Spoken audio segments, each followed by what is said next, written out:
XL వారి global study abroad summit 2023 April 9th hotel Haritha Kakatiya Hanmakonda. Entry free. తానిక ఎక్కువ రోజులు బతకనని అతడికి ముందే తెలిసిపోయింది. అయినా అతడు కుంగిపోలేదు, అధైర్యపడలేదు. నిజాన్ని నిర్భయంగా అంగీకరించాడు.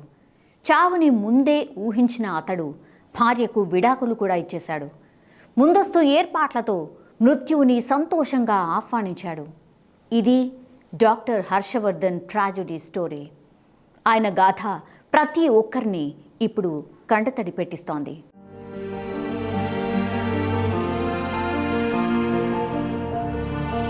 తానిక బతకనని తెలిసి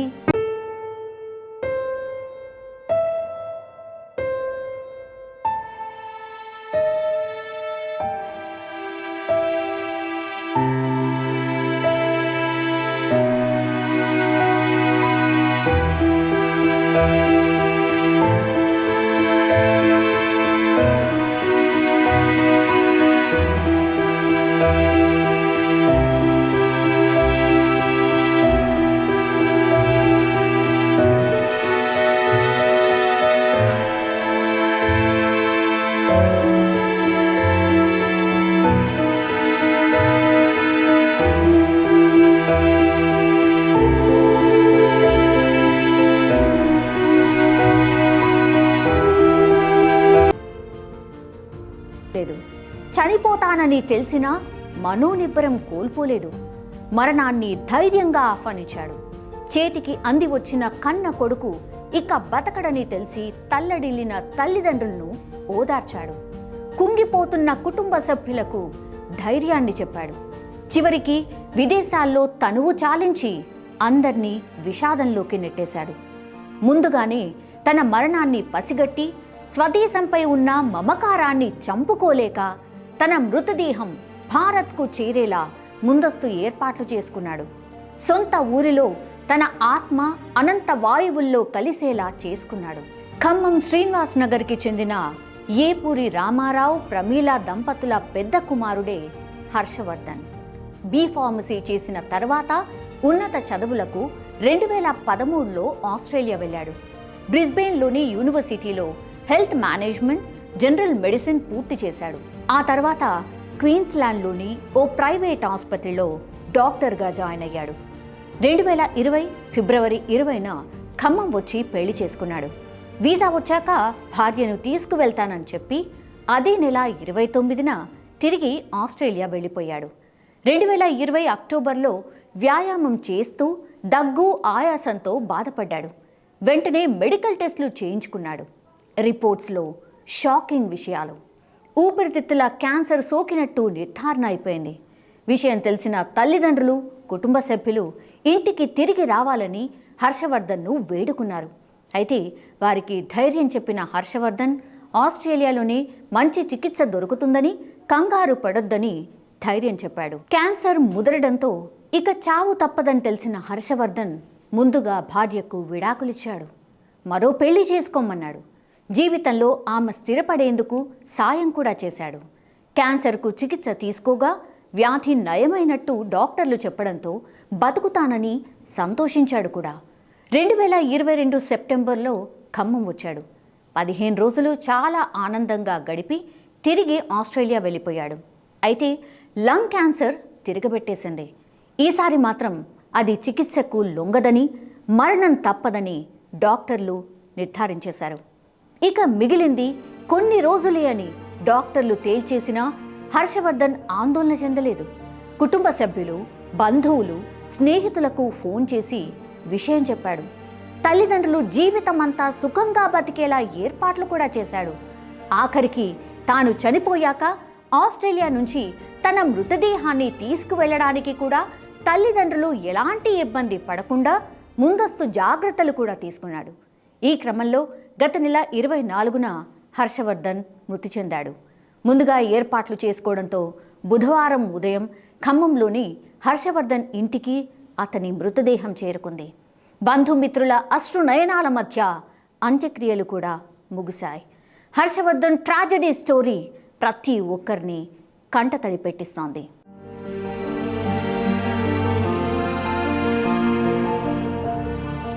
మనతో పాటు ఆ, హర్షవర్ధన్ డాక్టర్ హర్షవర్ధన్ ఎవరైతే చనిపోయారో వాళ్ళ ఫాదర్ మనతో పాటు ఉన్నారు, రామారావు గారు. సార్ నమస్తే సార్. నమస్తే. సార్ ఈ వార్త విన్న తర్వాత ఎవరైనా సరే సార్, అంటే ఎవరైనా మనసున్న వాళ్ళు ఎవరైనా సరే చెల్లించుకోవాల్సిందే సార్. ఆ, మీ బాధను మేము కూడా అర్థం చేసుకుంటున్నాం. ఎవరైనా సరే ఈ వార్త విన్న తర్వాత అందరూ మనసులో కూడా చాలా అంటే చాలా బాధతో కూడుతున్నటువంటి ఒక భావోద్వేగంగానే ఉంది సార్. సార్, మీ అబ్బాయి గురించి మీ మాటల్లో హర్షవర్ధన్ ఎలాంటి పర్సన్ సార్? హర్షవర్ధన్ చాలా స్టడీ పర్పస్ కానీ సిన్సియర్ డాక్టర్ పనిచేస్తున్నాడు. వైద్యం కూడా ఇక వీడు చేస్తేనే సాటిస్ఫైలో ఉన్నారు. వేరే వాళ్ళు చేసినా కానీ సాటిస్ఫై అవ్వరు అనమాట. ఒక రోజు సెలవు పెట్టినా కానీ షాప్ కానీ ఎంట్రన్స్కి వెళ్ళి చూస్తూ ఉంటారంట పేషెంట్లు. అలాంటి ఇది మాకు. సార్, చిన్నప్పటి నుంచి ఆయన ఎట్లాంటి పర్సన్? అంటే అల్లరి చేసేవాడా, లేకపోతే స్టడీ పరంగా బాగా చదువుకునేవాడా? సైన్స్ ఉండేవాళ్ళు తక్కువ అండి. ఇక చదువు అనేది బాగా స్టడీ ఇంట్రెస్ట్ అనమాట. అక్కడ స్కూల్ క్లాస్ ఫస్ట్,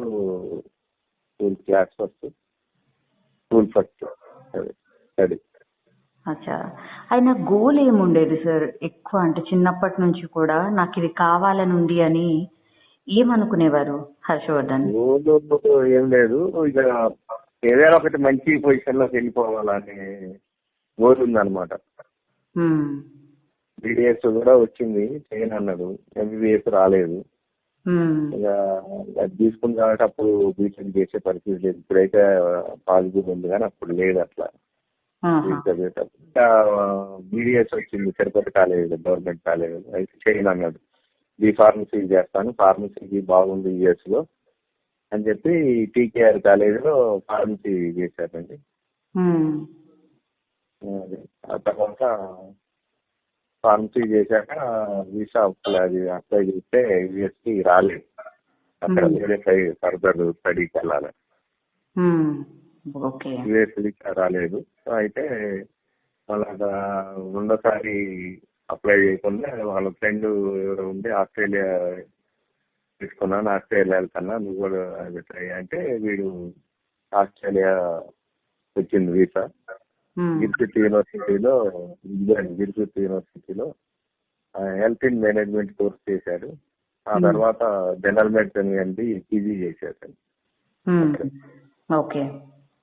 ఒక ప్రైవేటు నర్సింగ్ హోమ్ లోను ప్లస్ ఓల్డ్ ఏజ్ ఇది ఉందన్నమాట. అన్ని 50 ప్లస్ ఉన్నోళ్ళు 70, 80, 90, 100 ఇయర్స్ వరకు ఉంటారనమాట. వాళ్ళందరికీ డైలీ డాక్టర్స్ వీళ్ళు ట్రీట్మెంట్ చేస్తారు. ఏదైనా డిసీజ్ ఉందా ఏంటి అనేది అట్లా అంటారు అన్నట్టు. డాక్టర్స్ డ్యూటీ ఉంటుంది అక్కడ. చాలా మంది ఉంటారు వేరే అన్ని. ఈ జనరల్ మెడిసిన్ అండి అన్నమాట. వైద్యం చేస్తే అట్లా ఉన్నారు. ఓకే, అంటే చిన్నప్పటి నుంచి కూడా హర్షవర్ధన్ గారు హెల్దీ పర్సనేనా సార్? హెల్దీ పర్సన్ అండి. అలాంటి హెల్త్ డిఫెక్ట్స్ లేవు అసలు. మాకు ఇంతవరకు తెలియదు. ఇట్లా లంగ్ కరోనా అని వచ్చేదాకా కూడా వాడికి తెలియదు, మాకు తెలియదు. ఏది జ్వరం వచ్చి కానీ అది కానీ. ఆస్ట్రేలియా పోయినప్పటి నుంచి కూడా ఇప్పుడు సిక్ అయినట్టు లేదు అసలు. మేము ఇట్లా 10 years ఇప్పటికి వెళ్ళి 2013లో వెళ్ళాడు. ఇప్పటి వరకు కూడా ఈ డిసీజ్ బయటపడేంత వరకు దాకా ఏమి హెల్త్ డిఫెక్ట్ లేదు. జిమ్కి వెళ్తారు, స్విమ్మింగ్ వచ్చు, తర్వాత డైరెక్ట్ సీలోనే బోట్ వేసుకొని వెళ్తాడు. అంతా స్విమ్మింగ్ వచ్చు కాబట్టి వాడికి వాటర్ అన్న అలాంటి భయం లేదు. అంత ఫిజిక్స్ హెల్తీగా అవుతుంది అనమాట. ఓకే, దానికి అది సడన్ గా వచ్చింది.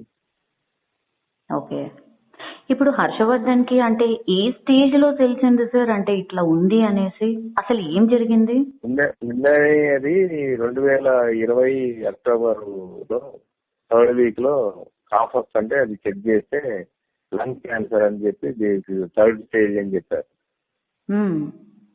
థర్డ్ స్టేజ్ అని చెప్పి వాళ్ళు టెస్ట్లు అన్ని చేసి లంగ్ క్యాన్సర్, తర్వాత బ్రెయిన్కి వెళ్ళింది, లివర్కి వెళ్ళింది, కిడ్నీకి వెళ్ళింది, థర్డ్ స్టేజ్ దాటిపోయిందని చెప్పి ఇక వాళ్ళు టాబ్లెట్స్ అక్కడ ఏం వేరే ట్రీట్మెంట్ ఏం లేదు, టాబ్లెట్స్ ద్వారానే 6 months లో కంప్లీట్ జీరో చేశారు.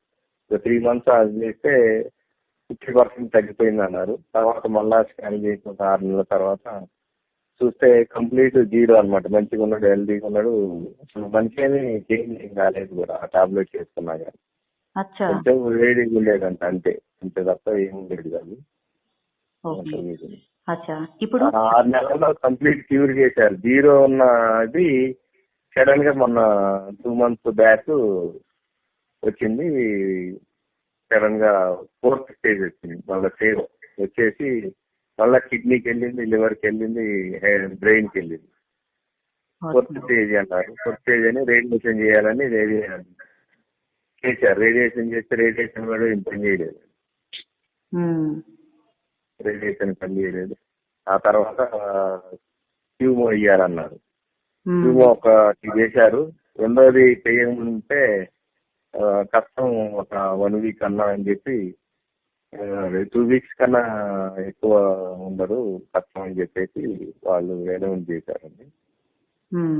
2 వారాల కన్నా ఎక్కువ లేదని వాడికి చెప్పేసి రెండోది చేసి ఇంటికి డిశ్చార్జ్ చేసి పంపించారు. లాస్ట్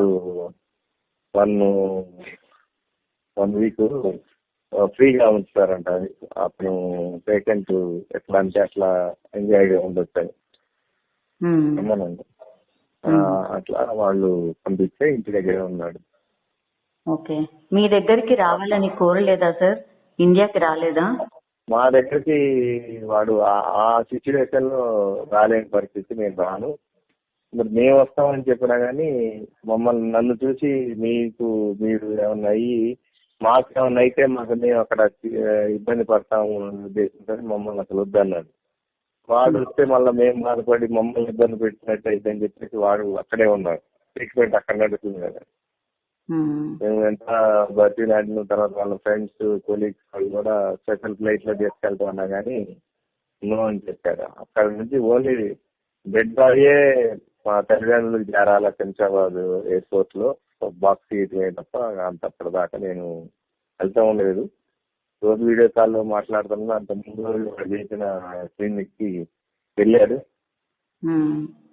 వెళ్ళి పేషెంట్ వాళ్ళందరినీ కలిసి వాళ్ళతో ఏదో బండి తిరిగి అవి టైం చేసి వాళ్ళందరికీ బాయ్ ఇండియా వెళ్తున్నా అని చెప్పాడు. వచ్చిన చనిపోయే ముందు రోజు మధ్యాహ్నం వెళ్ళి ఈవినింగ్ కాకుండా ఈవినింగ్ వాళ్ళు మళ్ళీ ఇంటికి పంపించేసి వెళ్ళారు వాడి ఫ్రెండ్స్. తెల్లారు ఉదయమే చనిపోయాడు. వాళ్ళిద్దరు కొలీగ్స్ అను ఫ్రెండ్ వచ్చి టిఫిన్కి కూడా వెళ్ళొచ్చారు. టిఫిన్ వెళ్ళి కాఫీ తాగి వచ్చారు. తర్వాత మళ్ళీ ఒక 1/2 hour కూర్చొని అందరు నలుగురు మాట్లాడుకుంటుంది. మళ్ళీ నేను కాఫీ తాగుతా అని చెప్పి వాడిని కాలు వేసుకొని కాఫీ తాగి వచ్చి అట్లా బెడ్ మీద షూతోనే ఆ రోజు కొత్త బట్టలు వేసుకొని కొత్త షూ వేసుకొని బర్త్డే ఉన్నాయి అది అట్లనే పడుకొని 2 minutes లో చనిపోయాను. క్యాన్సీజ్ అట్లనే అలా బాడీని కూడా మనకి ఇండియా సేమ్ అట్లయితే పడుకుంటూ షూతోని అట్లనే ఉంచి పంపించారు. అది మనకి 24 ఉదయం 11:30 అక్కడ ఆస్ట్రేలియా టైం, మన టైం 7 చనిపోయింది. 5వ తారీఖు ఉదయం 6:30కి ఖమ్మం తీసుకొచ్చాం. నైట్ 2 ఫ్లైట్ వస్తే పేపర్ వర్క్ అయిపోయి ఉదయం 6:30కి ఖమ్మం తీసుకొచ్చి 5వ తారీఖు దహనం చేసాము. నిన్న 15వ రోజు పెద్ద కర్మ చేసామండి. సార్ మామూలుగా ఇట్లాంటి అంటే ఏదైనా హెల్త్ ఇష్యూ వచ్చినప్పుడు ఎవరైనా సరే భయపడిపోయి ఫ్యామిలీ మెంబర్స్ కి చెప్పకుండా అట్లా ఉండిపోతారు సార్. కానీ మీ అబ్బాయి అట్లా కాకుండా చాలా ధైర్యంగా మీకు చెప్తూ ధైర్యాన్ని మీకు కూడా ఇచ్చాడు. ఏం చెప్పేవాడు సార్?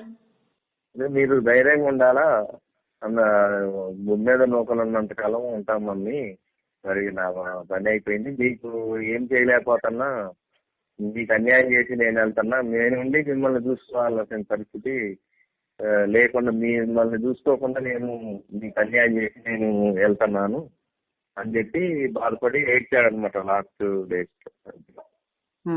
ధైర్యంగా ఉండండి. ఎగ్జాంపుల్ మా తోడని వాళ్ళ అబ్బాయి కూడా యాక్సిడెంట్ అయి చనిపోతే అదే ఉమ్మ అమ్మ ఉండట్లేదా, సుధాకరాన్ని ఉండట్లేదా, అట్లా ఉండాలా అని చెప్పేసి మాకు ధైర్యం చెప్పాడు వాడు. అసలు మేము వాడికి ధైర్యం చెప్పాల్సింది వాడు మాకు ధైర్యం చెప్పి తమ్ముని జాగ్రత్త అని చెప్పి వాడు ఉన్నాడు. తమ్ముడు రావడానికి కూడా ప్రయత్నిస్తే కూడా వాడిని వద్దని చెప్పి వాడి షెడ్యూల్ మార్చొద్దని చెప్పేసి వాడు జూన్లో స్టాంపింగ్ ఉంది. దానికి మే 22 టికెట్ బుక్ చేసుకొని వస్తున్నాడు చంద్రబాబు. వీడు కూడా వాడి దానికి 8 years అయింది కలుపుకోకని చెప్పి వీడు మే 23 టికెట్ బుక్ చేసుకున్నాడు. Return June 14th ticket book చేసుకున్నాడు. ఇక నేను పరిస్థితి అది వాడిని రానేయద్దు, మీరు కూడా చెప్పండి మమ్మీ డాడీ మీరు వాడిని రావద్దని, వాడి షెడ్యూల్ ప్రకారమే రానేది కానీ వాడికి వాళ్ళ డిస్టర్బెన్స్ అయిద్దామని అని చెప్పి అన్నాడు. తర్వాత మరి నేనేమన్నా చనిపోతే ఇట్లా పెళ్ళి ఏమన్నా అయిపోతాయి ఏంటి మమ్మీ అది ఇది అని అడిగితే ఏమో అని చెప్పేసి అన్నాం. అదే అంటే విడాకులు కూడా ఇచ్చారు వాళ్ళ వైఫ్ కి అని అన్నారు సార్. ఆ అమ్మాయి ఫస్ట్ 2020 అక్టోబర్లో ఎప్పుడైతే ఇది కన్ఫామ్ అయిందో వీళ్ళు ఏం చేశారు, డైవర్స్ కోసం అడిగారు, విడాకులు తీసుకుంటామని చెప్పేసి చెప్పారట. అంటే మాకు తెలీదు, వాడికి డైరెక్ట్ చెప్తే ఓకే నేను మిమ్మల్ని ఇబ్బంది పెట్టడం ఎందుకు విడాకులు ఇచ్చేస్తా అని చెప్పిండు. మాకు కూడా పేరెంట్స్ కి చెప్పేసి మాకు ఆథరైజేషన్ పంపించేశారు. నాకు వాళ్ళే అప్లై చేసుకున్నారు.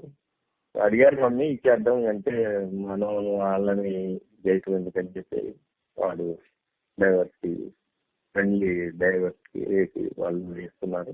ఓకే చెప్పి నాకు ఆథరైజేషన్ ఇచ్చేసారు. లాస్ట్ మీ బాబు మాటలు ఏం గుర్తున్నాయి సార్? వాళ్ళ మమ్మీకైనా మీకైనా ఏం చెప్పారు? లాస్ట్ చనిపోయే 3 days బ్యాక్ ఇదే నేను ఫస్ట్ టైం చేశాడు ఏడ్చుకుంటా, ఇదే నేను లాస్ట్ డాడీ జాగ్రత్త, మమ్మీ జాగ్రత్త, జాగ్రత్త డాడీ, నేను మీకేం చేయలేకపోతున్నా, నేనుండి మిమ్మల్ని చూడాల్సింది, మీకు అన్యాయం చేసి నేను వెళ్తున్నా అని చెప్పి ఏడ్చేస్తాను. నేనే చూసుకోవాలి సార్, ధైర్యంగా ఉండండి మాకు చెప్పాల్సింది.